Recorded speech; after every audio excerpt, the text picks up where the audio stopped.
Oo nga, JR. Si JR nung bata, ubugin yan. Spoils.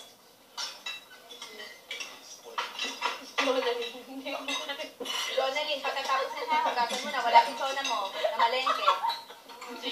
Sabi mo na rin, ay, ito pala yung sona.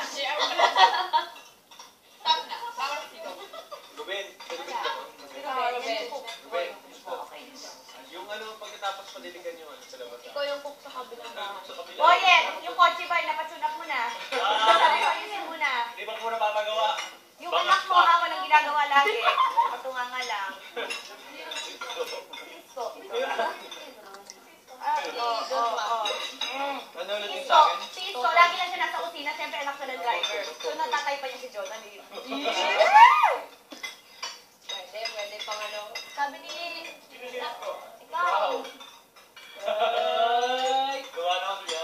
Sabi ni ano, ni Loisa, kung daw galing yung mga pangalan sa teleserye, ito daw itong kwento. Yung serye niya. Sa buhay niya. Ang gumawa.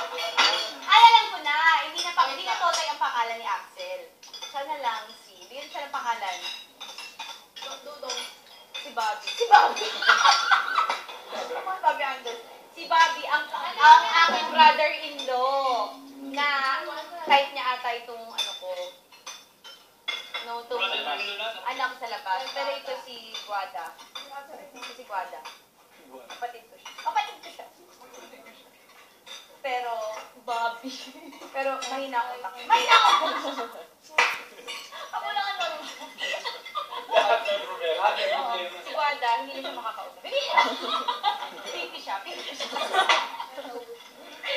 ka ng pagkakala ko. Bawal yung kausapin si Guada. Pipi siya. Oo, ako lang. Ako lang. Oo.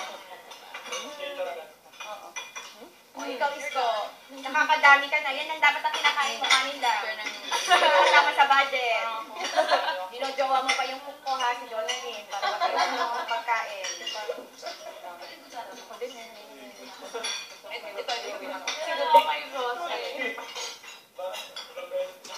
Ruben, di ba sabi ko pag madumi ka, bawal kang humawak ng mga gamit dito sa bahay? Ang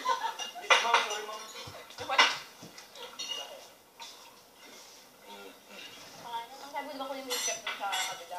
Si Noel? Si JR? Parang magaling daw si JR, sino nga tayo na lang? Sino na sa sports? Ano ba? Noel? Siya yung sa kasta. Anak mo ako nag-babe sa akin. Eh, paano nilalandi mo? Sa kapatid? Kaya yung Kaya yung nakakapatid.